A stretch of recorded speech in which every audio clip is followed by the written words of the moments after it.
तर नमस्कार सगळ्यांना, स्वागत आहे तुमचं आमच्या गावाकडच्या ब्लॉगमध्ये. आता जर कुणाला मुलगा किंवा मुलगी झाली तर आनंदाने गावामध्ये त्यांनी सगळीकडे पेढेच वाटतात. पण ह्यांच्या मित्राला जेव्हा मुलगी झाली त्यांनी गावामधल्या प्रत्येक घरामध्ये एक झाड दिले. खरोखर ही संकल्पना किती चांगली आहे ना.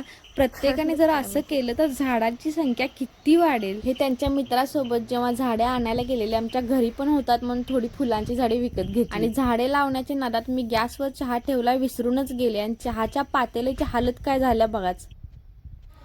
पातेलं पूर्ण करपून धुरळा झालेला आणि जेव्हा घराच्या बाहेर धूर येत होता ना तेव्हा म्हटलं मी घराच्या बाहेर धूर कशाचा आलाय म्हणून पळत आले आणि बघितलं तर पातेल पूर्ण करपून बसलं. आता काय करायचं म्हटलं, युट्यूबवरती एक उपाय बघितला. करपलेल्या पातेल्यामध्ये थोडंसं पाणी, निरमा, खायचा सोडा आणि अर्धा लिंबू टाकला आणि ते पाणी व्यवस्थित उकळून घेतलं. आता ह्यातच आई 8 दिवस चला गावाला गेलात म्हणून बरं झालं, नाही तर बघितल्या असत्या तर दंगा चढवल्या असत्या. एक चोथा घेतला आणि परत खरडून काढलं. सगळं तर नाही पण एवढं तरी क्लीन झालं. संध्याकाळी 5 वाजलेली, भूक लागलेली म्हणून आंबोळीचं पीठ शिल्लक होतं, त्याचीच आंबोळी करून आणि डोश्यापेक्षा ना वरून मऊ आणि खालून कुरकुरीत ही आंबोळी ना खूप जास्त मस्त लागते. चला आजसाठी एवढंच, भेटूया पुढच्या व्हिडिओमध्ये. तोपर्यंत धन्यवाद.